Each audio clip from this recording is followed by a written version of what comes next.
안녕하세요. 저는 부산에 살고 있는 30대 이혼녀입니다. 날이 안 좋으니 마음까지 뒤숭숭해서 괜히 지난날 과거가 떠오르네요. 주말인데 약속도 없고 술 한잔 기울일 친구도 없어서 글을 남겨봅니다. 이혼하고 이제 막 심경 안정된 하소연일 테니 마음 비우시고 들어주셨으면 좋겠어요. 저는 이혼 가정에서 자란 남자를 만나 결혼했었습니다.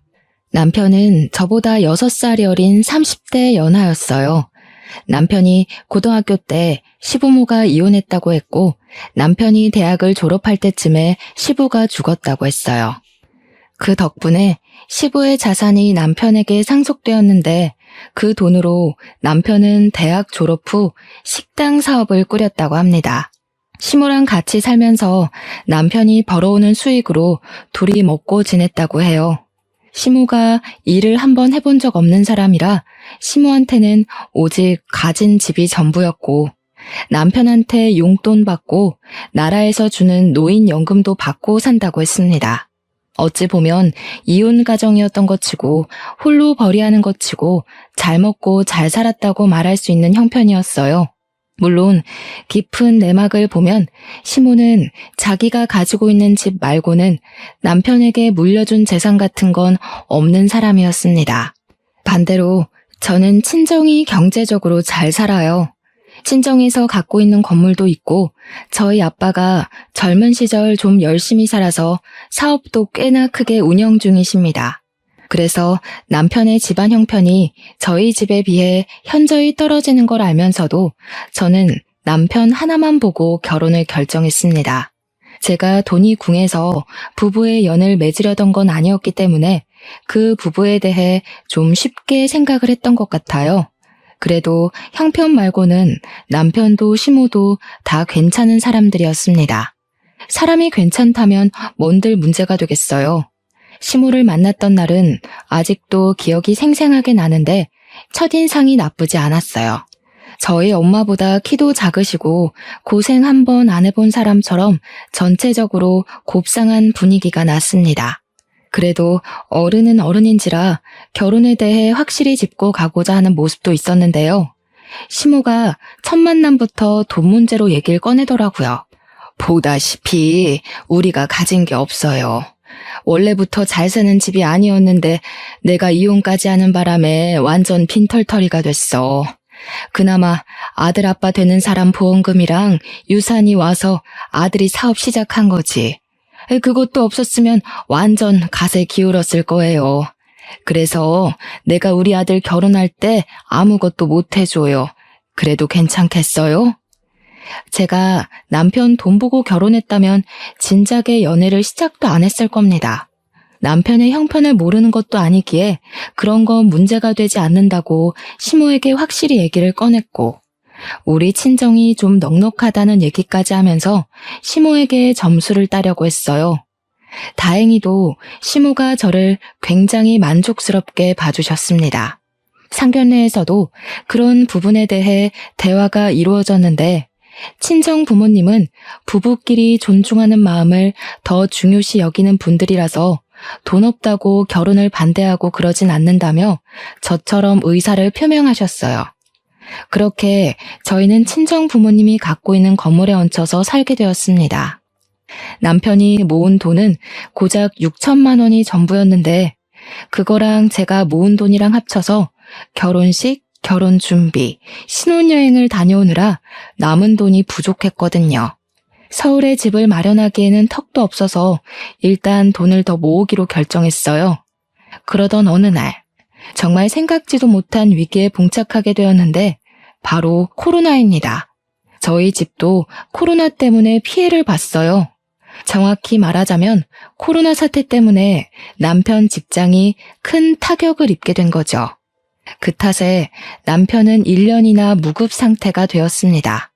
그때부터 남편은 집에서 빈둥거리기 시작했어요. 집에만 있으니까 체력이 남아 도는 건지 밤마다 저를 못살게 굴기도 했습니다.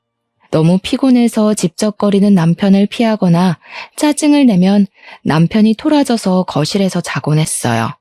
제가 다음 날에 겨우 달래줘야 남편도 제게 사과를 해오는 식으로 지내왔습니다.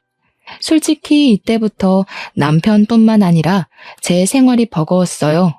남편의 무급 생활이 시작되고부터는 거의 제가 가장이나 다름없는 생활을 했거든요. 생활비에 남편 식당 공과금에 우리 집 관리비, 적금, 시모 용돈 등등 전부 제 월급에서 차감할 수밖에 없잖아요. 친정이 잘 산다고 해서 가정이 생긴 제가 언제까지 친정의 도움을 받겠습니까? 이미 집도 친정에서 관리비 제외하고 공짜로 살게 해주고 있는걸요. 제가 혼자 고생하는 줄 알아서 남편이 한 번씩 집안일을 해놓기도 하는데 집안일을 잘하는 것도 아니라서 일만 2번 만드는 꼴입니다. 물론 남편 입장에서는 저를 돕는다고 나름 자기가 신경 쓴 거겠죠. 미안하지만 그땐 제가 한참 예민해져 있을 때라 남편이 한 발자국 떼기만 해도 스트레스 받을 적이었어요. 그렇다고 그걸 제가 지적하기도 미안한 상황이라 결국 아무 말도 못했습니다. 무엇보다 백수인 본인이 무급인 것에 제일 스트레스일 거잖아요. 남자는 돈 버는 걸로 자존심이 서고 꺾이고 한다는데 매일 집에만 있고 처가가 준 집에 얹혀 살고 처갓집이 챙겨주는 반찬 먹고 하면 얼마나 자존심 상하겠어요. 최대한 그런 남편의 입장을 이해해주고 싶어서 저는 화가 나도 억누르고 짜증을 냈다가도 제가 먼저 사과를 하고 그랬습니다. 그런데 어느 날엔 정말 철딱선이 없는 남편이 제대로 미운 적이 있었는데요. 남편이 갑자기 제게 아기를 갖자고 하는 거 아니겠어요? 저 살면서 돈 때문에 쪼들려 본 적은 결혼하고 처음이거든요. 우리 상황이 여의치 않은 거 저랑 남편이 제일 잘하는 상황인데 이 상황에 아이를 낳자니 이거 생각 없는 거 맞죠? 지금 우리가 애 만들 사정이야? 황당해서 웃음도 안 나오네. 우리 둘이서 생활하기도 빠듯한 돈으로 무슨 애를 낳아. 어머님한테도 서운하네. 어머님이야말로 내가 당신 대신 용돈 드리고 있는 거 알면서 어떻게 임신 얘기 쉽게 하실 수가 있어. 그렇긴 한데 엄마가 자꾸 닥달하잖아. 나도 엄마한테 다 설명했지.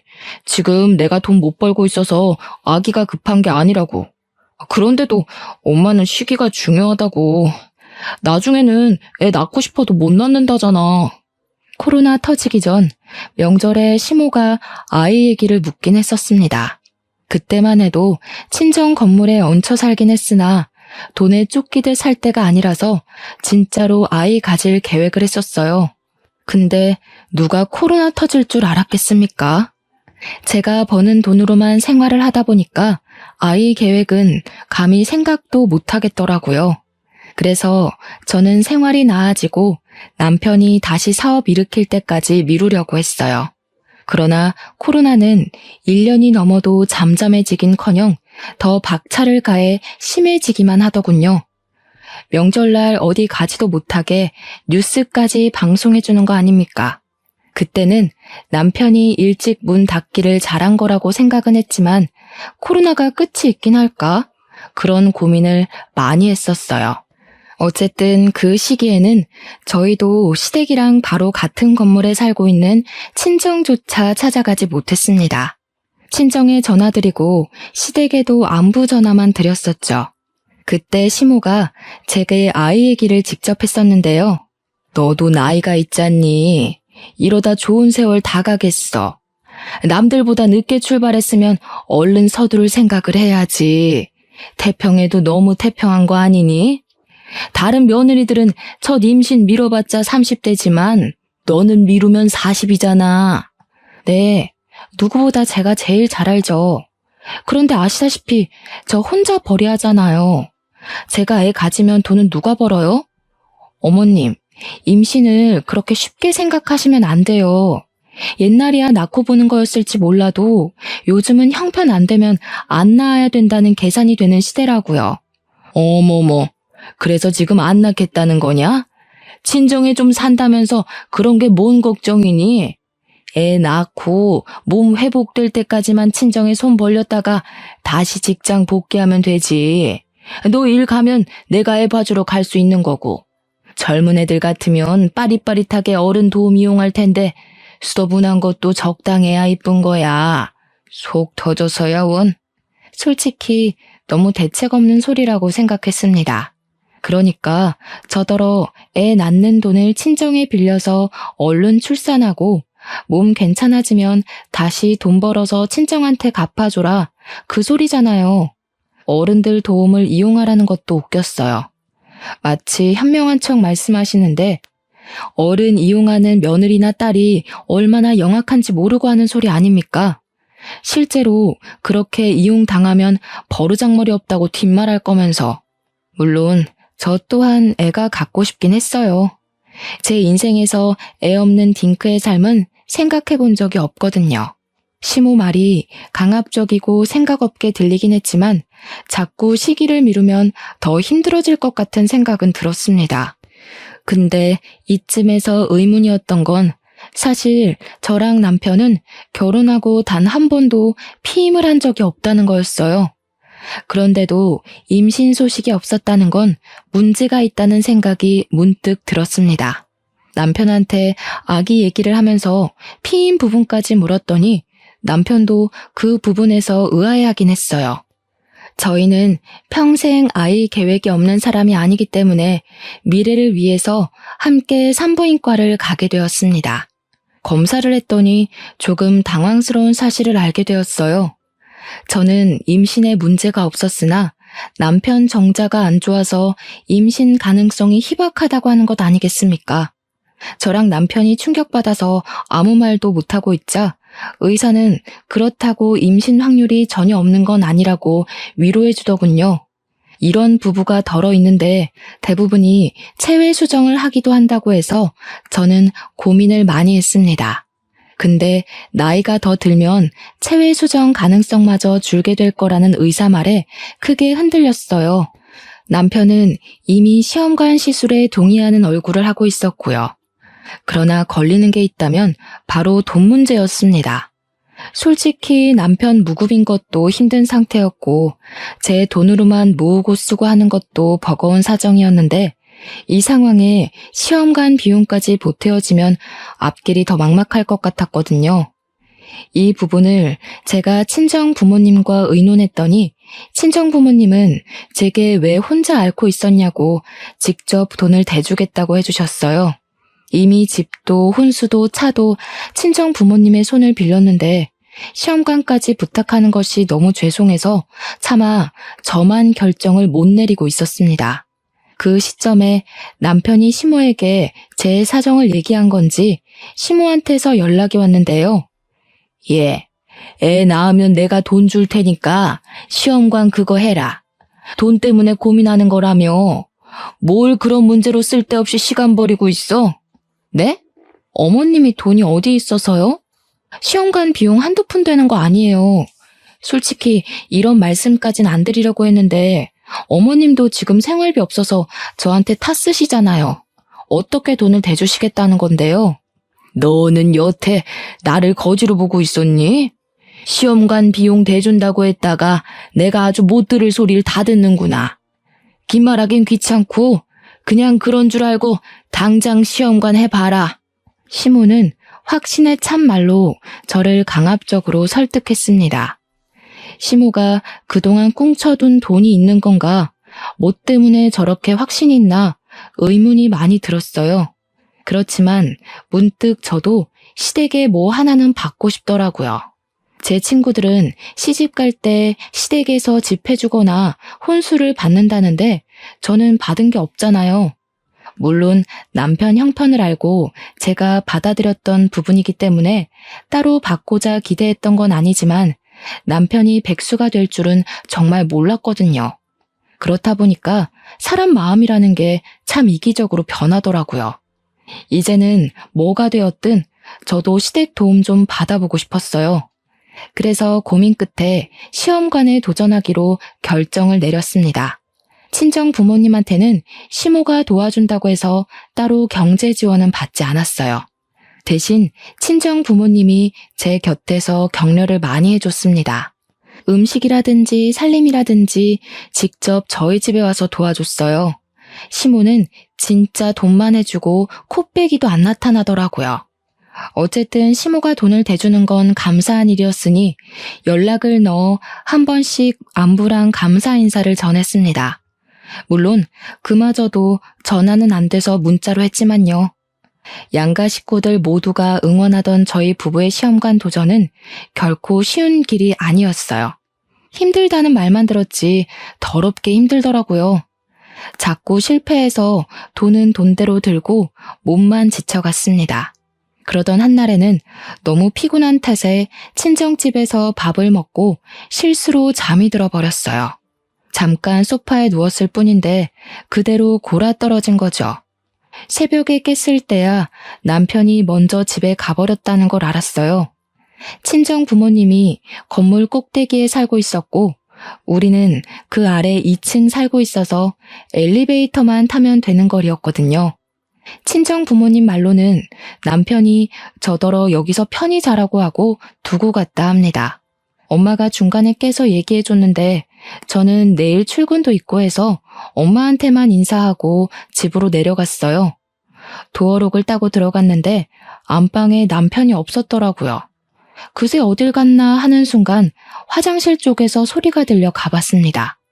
문 밖으로 담배 냄새도 솔솔 났고 남편 목소리도 들렸어요. 이 자정에 누구랑 연락을 그렇게 하나 엿들어봤다가 아주 기가 막힌 사실을 알게 됐지 뭡니까. 이래서 나이 많은 여자는 아무짝에 쓸모가 없는 거다. 어떻게 만나도 아래로 6살이 아니라 위로 6살을 만난 거니? 남들한테 쪽팔려서 며느리 자랑도 못하겠네. 네가 어디가 모자라서. 아휴, 내 입만 아프지. 엄마가 결혼 안 된다고 더 밀어붙였어야 했는데 다 내 탓이야. 아, 몰라. 노산이니까 어쩔 수 없지. 어차피 늙은 여자랑 결혼해버린 거 그런 것쯤은 엄마가 그냥 이해 좀 해. 근데 시험관 비용은 왜 엄마가 되겠다고 한 거야? 그것도 처가에서 해줄 생각이던데. 듣자 하니 남편은 시모랑 통화를 하는 것 같았습니다. 근데 대화 내용이 좀 이상했어요. 임신 문제는 남편한테 있어서 착상이 잘 안 되었던 건데 남편도 시모도 임신의 문제를 제 탓하고 있었습니다. 애초에 남편이 제 탓으로 말했기 때문에 그런 거겠죠. 너무 황당해서 대화 내용을 끝까지 다 안 듣고 화장실 문을 열어버렸어요. 담배 냄새가 확 나면서 남편이 소리를 비명을 질렀습니다.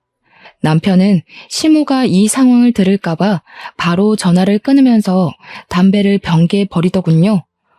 깜짝이야. 왜 내려왔어? 그냥 거기서 편하게 자지. 당신 피곤한 것 같아서 일부러 안 깨우고 왔는데. 어머님한테 뭐라고 했어? 내가 노산이라서 임신이 안 된 거라고? 지금 내가 맞게 들은 거야? 남편은 제가 묻는 말에 크게 당황하면서 애써 상황을 넘기려고 딴소리를 자꾸 짓거렸습니다. 그게 너무 눈에 보여서 더 짜증이 났어요. 왜 그런 거짓말해? 그런 식으로 얘기하면 어머님이 당연히 내 문제인 줄 알잖아. 그렇게 내 탓처럼 얘기해버리면 어머님이 날 어떻게 생각하겠어? 지금 나 욕먹이려고 일부러 그러는 거야? 미안.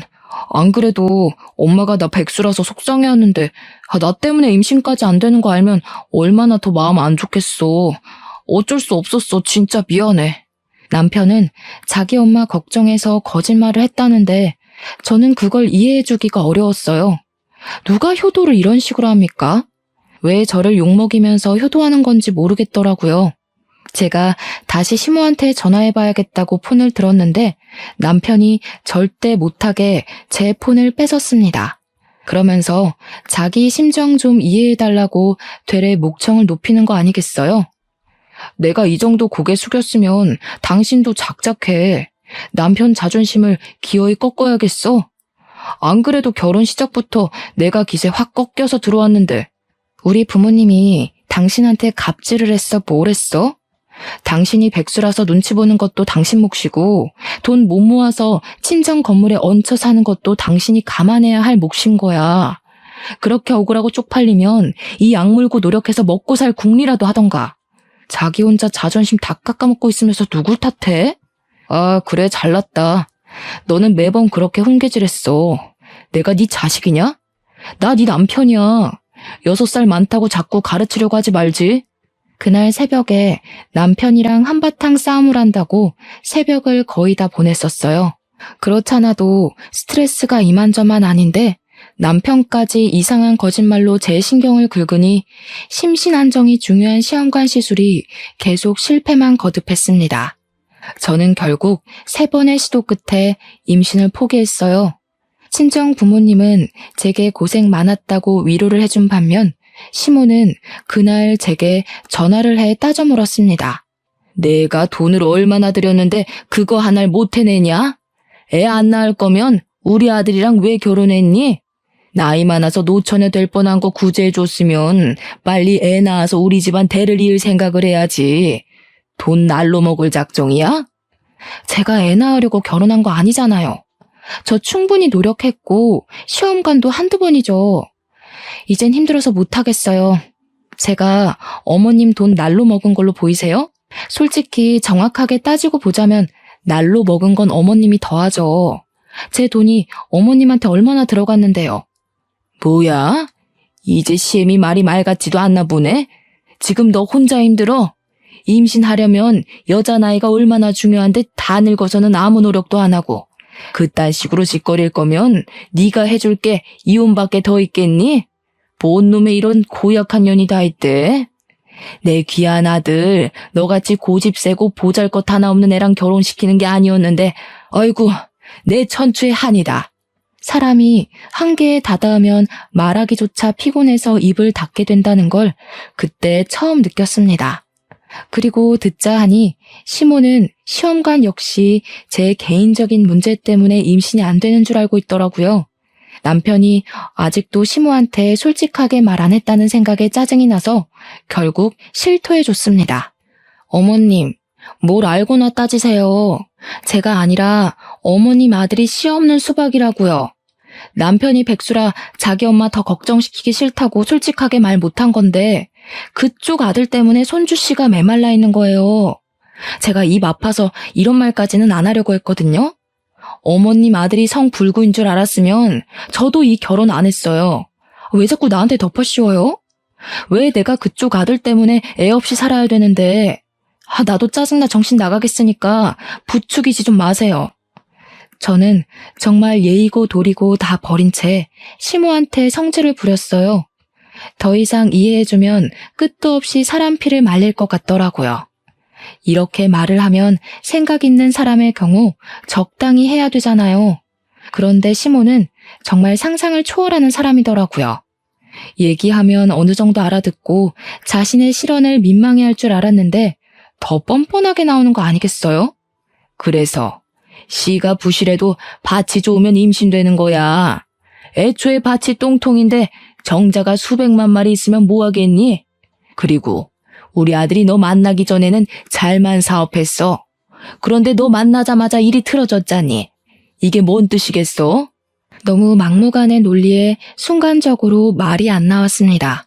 시모는 남자한테 여자 하나가 잘못 붙으면 망하는 법이라고 하면서 애초에 남자에게는 여자가 어떤 모양새로 있어주느냐가 중요하다고 개소리를 하더군요. 황당해서 별 대꾸 못하고 끊어버렸어요. 이걸 남편한테 얘기해봤자 싸움만 될 거고 그냥 무시하고 살자 생각했는데 어느 날 연락도 없이 시모가 우리 집을 찾아온 게 아니겠습니까? 퇴근하고 왔는데 남편이랑 시모가 식탁에 마주보고 앉아서 밥을 먹고 있더라고요. 보아하니 시모가 반찬 등을 싸온 것 같았습니다. 제가 퇴근했다고 내다보는 것까진 안 바라는데 적어도 저한테 시모가 올 거라고 언질은 해줘야 되는 거 아닙니까? 남편이나 시모나 그들의 무례한 행동에 얼마나 황당하고 화나던지. 그래도 시모가 어른이니까 저는 인사를 드렸고 연락도 없이 어쩐 일이냐고 대우해줬습니다. 애도 안 낳는 게 뭐 바쁘다고 내 아들 밥까지 굶기니? 집에 하나 있는 여자가 신랑을 개 취급하는데 남편이 제 몫을 하겠어? 말씀이 지나치시네요. 저랑 남편 같이 친정에 밥 먹으러 가요. 남편 혼자 있어도 친정 가서 밥 잘만 얻어먹고요. 이이가 저보다도 더 잘 먹고 잘 사는데 무슨 소리세요? 어디서 눈 하나 깜빡 안 하고 거짓말을 해? 딱 봐도 우리 아들 살이 빠진 것 같구먼. 그러고 보니 넌 좀 살찐 것 같네? 설마 네가 살쪄서 애 못 낳는 걸 괜히 우리 아들 탓으로 뻥친 거 아니냐? 제 속 뒤집어 놓으시려고 왔나 본데 그래봤자 남편 고자인 게 달라지진 않아요. 같은 말 하는 것도 피곤하니까 그만 가주세요. 그 와중에 남편은 자기 엄마 밥 맛있다고 처먹기만 하고 있었습니다. 시모는 제 말이 말 같지 않은지 끝까지 손주를 포기하지 않으면서 제 앞으로 두툼한 봉투를 내밀었어요. 시험관 준비를 다시 시작하라는 겁니다. 이렇게 돈이 술술 나올 거면 왜 신혼 초에 돈 없는 척하면서 숨겼는지 모르겠더군요. 뭐가 어쨌든 오늘부터 나도 여기서 지내야겠다. 이거 내 집 팔고 가져온 돈이니까 손 좀 만들어 와라. 네? 같이 지낸다니 그게 무슨 말씀이세요? 그런 건 누가 결정했는데요? 내 아들 사는 집이라 내 마음대로 결정했다. 들어와서 시애미 노릇 톡톡히 해주겠다잖아. 애만 낳아봐라. 내가 어와둥둥하면서 대신 키워주지. 알고 보니 그동안 제 시험관 비용으로 대줬던 돈은 시모가 집을 담보로 대출받았던 거였어요. 지금은 집을 팔아서까지 대출 갚고 남은 돈을 제게 주는 거였고요. 시모는 자기가 자기 재산을 다 바쳤으니까 무조건 손주를 만들어 오라는 명령을 하였습니다.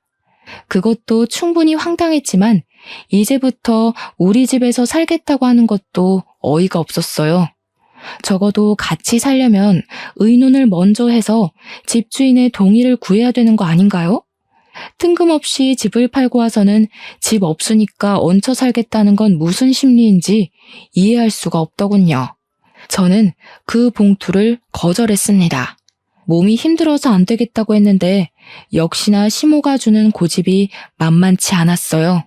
이미 집을 팔아버려서 제가 시험관 안 한다고 해도 이 집에 살 수밖에 없다고 하는 거 있죠.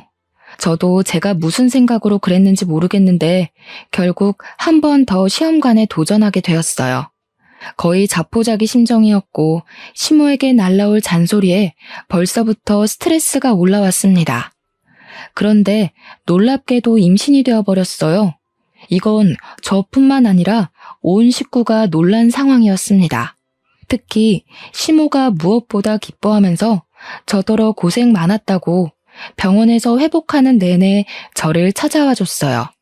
솔직히 그렇게까지 손자의 진심인 시모를 보니까 그간 시모를 욕했던 제 마음이 저도 모르게 흔들리더라고요.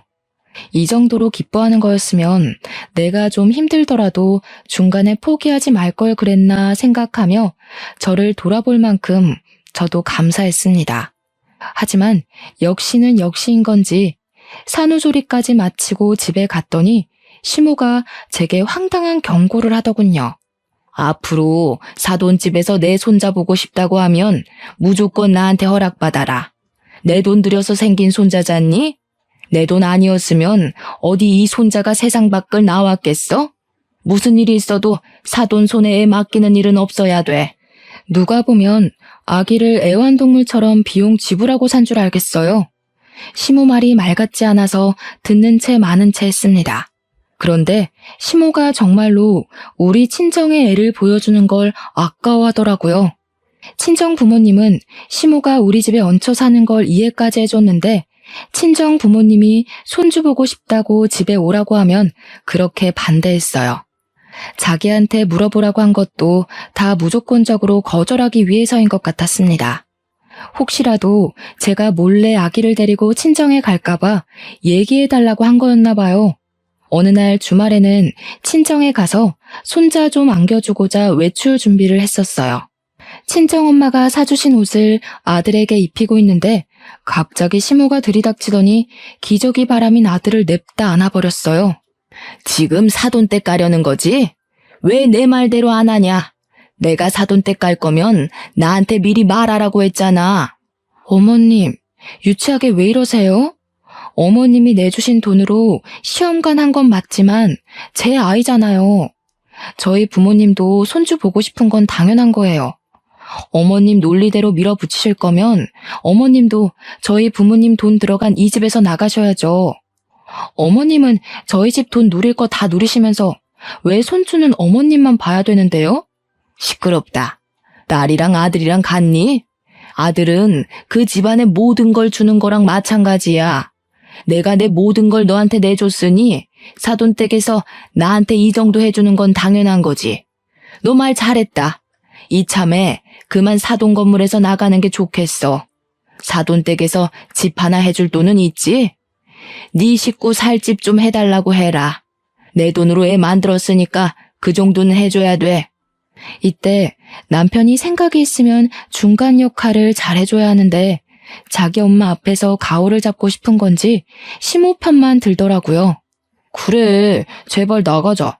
나도 은근 처가에 눈치 보였어.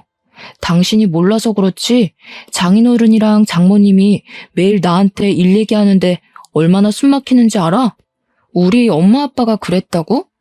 다른 사람들은 그렇게 착각할지 몰라도 당신은 우리 부모님을 그런 식으로 말하면 안 되지. 친정에서 나 몰래 당신한테 용돈 꽂아준 거 내가 모를 줄 알았어? 뭐야, 장모님 진짜 웃기신다. 몰래 주는 거라고 해놓고 너한테 다 보고 들어가고 있었던 거야? 와, 믿을 사람 하나 없네. 이거 봐라. 이래도 내가 처가에서 찬밥 신세 아니야? 눈치 보여서 평소에 기죽어 살았다는 남편 말이 얼마나 웃겼는지 모릅니다. 진짜 찬밥 신세가 뭔지 모르나 봐요. 처가에서 오라고 말 안 해도 방문해서 밥 꼬박꼬박 챙겨 먹고 우리 엄마 설거지할 때 한 번을 손수 도와주겠다고 나선 적 없는 사람이 눈치가 보였다라니. 기죽었다는 사람이 슬리퍼 직직 끌고 가서 장모님 밥 주세요 할 수 있단 말인가요? 남편이란 작자는 너무 말이 안 통하는 사람이었고 대화를 하면 할수록 저까지 멍청해지는 것 같아서 참 할 말이 없었습니다. 사람이 분이 쌓이고 쌓이면 분노 이상으로 침착해지는 경향이 있는 것 같더라고요. 그들 꼬락서니를 보니 더 이상은 안 되겠다 싶어서 뭔가 해결점을 찾아야 할 것 같았어요. 아이도 생겼는데 더는 쓸데없는 사람들로부터 스트레스 받고는 못 살겠더라고요. 며칠 생각을 해보겠다고 한 뒤 저는 결단을 내렸고 부모님한테서 돈을 빌려 집을 알아보겠다고 말씀드렸습니다. 시모가 아주 신이 나서 손주를 안고 온갖 아양을 떨더군요.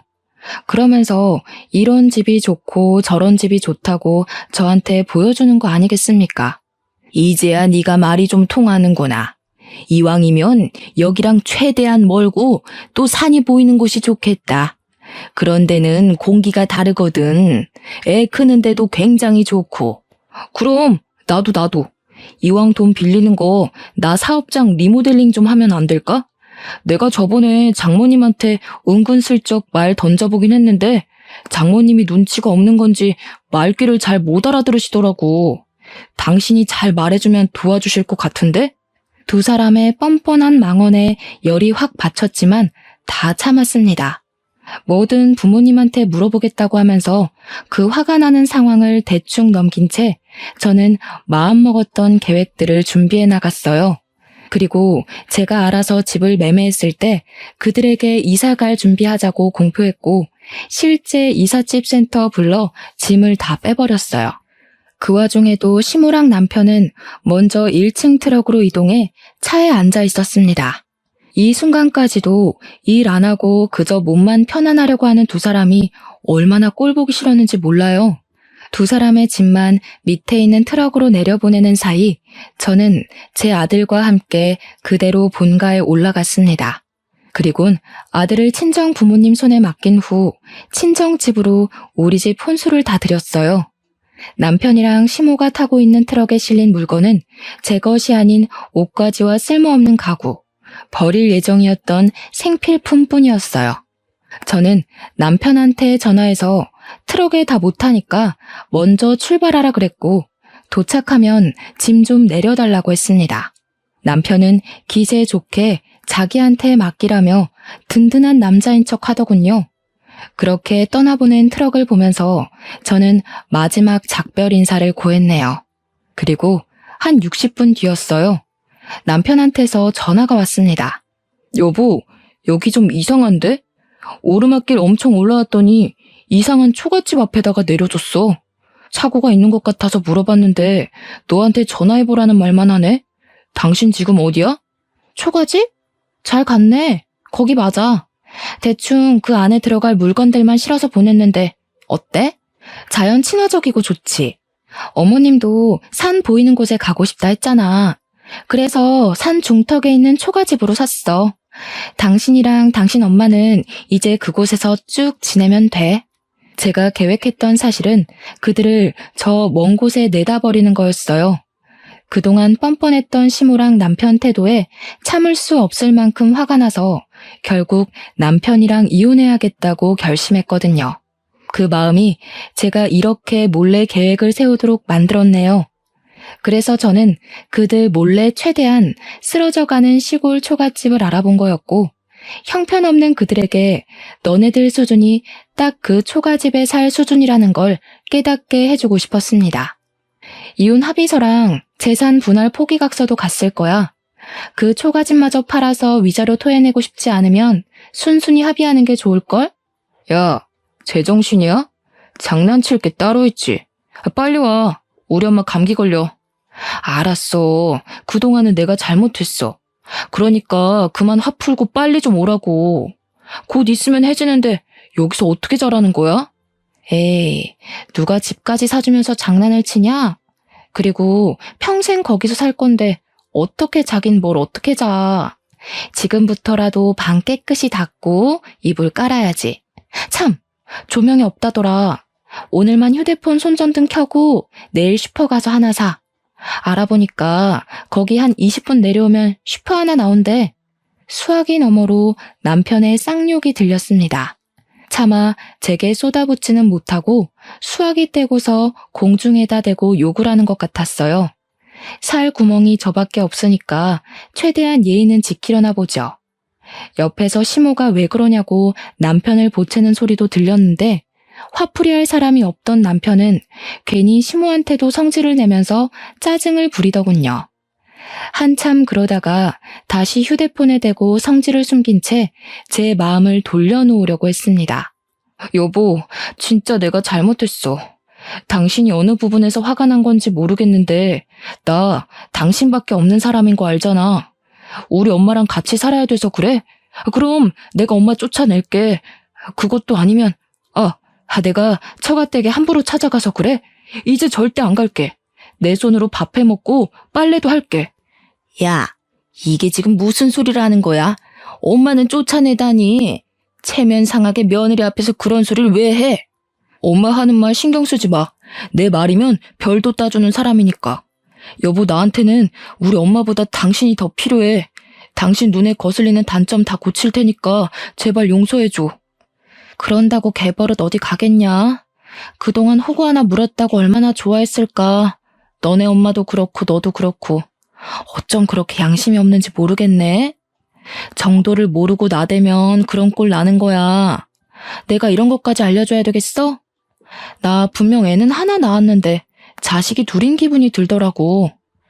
야, 아무리 그래도 그렇지 사람 자존심은 짓밟으면 안 되지. 네가 날 애 취급하니까 내가 더 애처럼 굴었던 거 아니야. 고작 6살밖에 차이 안 나는 게 겁나 어른인 척하네. 나라고 너랑 살면서 안 갑갑했을 것 같아? 듣자 하니까 진짜. 역시 넌 네 분수에 맞는 환경이 잘 어울린다. 빈털터리로 쫓겨나서 고생 좀 해봐야 뭘 잘못했는지 알 것 같아서 돈 좀 썼어. 참, 너네 엄마한테 말 좀 전해줘. 네 아들 만들 때 보태준 돈이 그 초가집에 쓰인 금액이랑 같다고. 그러니까 어머님이 돈 주신 거는 그 쓰러져가는 초가집이랑 퉁치는 거라고 전해줘. 안 그래도 옆에서 제 말을 들었는지 시모가 뭐라 언성을 높이고 있었습니다. 집중해서 들어보니 시모가 남편 휴대폰을 뺏어서 저한테 따지려고 하자 남편이 그걸 막는다고 실랑이가 벌어진 것 같았어요. 교양 없는 건 저도 마찬가지지만 시모랑 남편은 참 답이 없는 것 같아요.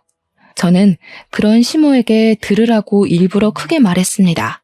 돈 핑계로 제 아들한테 들러붙을 생각 마시고 그 초가집에 살면서 열심히 양육비나 보내주셔요. 심심하면 개 한 마리 키우시던가요.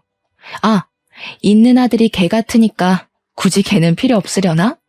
어쨌든 그쪽들이랑 그동안 가족이었던 건 그저 불운으로 이해하고 넘길게요. 남의 재력에 기대 살 생각 마시고 사이좋게 돈 벌고 모아서 얼른 이사 가셔요. 그 두 사람을 본 건 낮에 트럭한테 인사하고 보냈을 적이 마지막이었습니다. 제 인생에 이혼이란 오점은 없어야 된다고 생각해서 솔직히 웬만하면 그 둘을 참고 살려고 했어요. 근데 이혼해보니까 확 느껴지더라고요. 서류상의 이력과 사회적 편견은 남겠지만 적어도 집에 가기 싫진 않겠구나. 나도 집에서 쉴 수 있겠구나 하는 편안한 마음이 말입니다.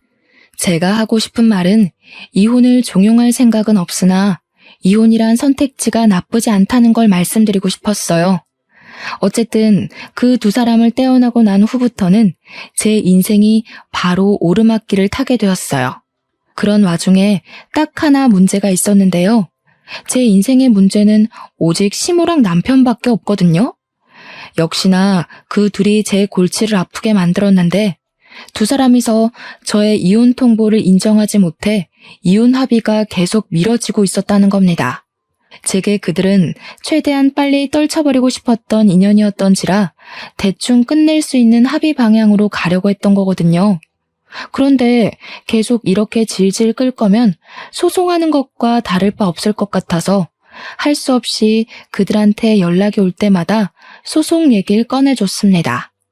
웃기게도 두 사람은 한두 번 반항하는 것 같다가 결국엔 우편으로 합의서를 보냈어요. 누가 불리한 상황인지 깨달은 거겠죠. 전 남편은 그간 제게 용돈을 받고 살았었는데 제가 카드를 진작에 정지해버렸더니 여기까지 올 차비가 없어서 그런가 찾아오진 않았어요. 하긴 차로 1시간이면 대중교통이나 다른 걸로는 더 오래 걸리는 거리였기 때문에 왔다 갔다 하긴 쉽지 않았을 겁니다. 그 후로도 우리 아들이 100일이 지난 지금까지 그 둘의 모습은 본 적이 없습니다.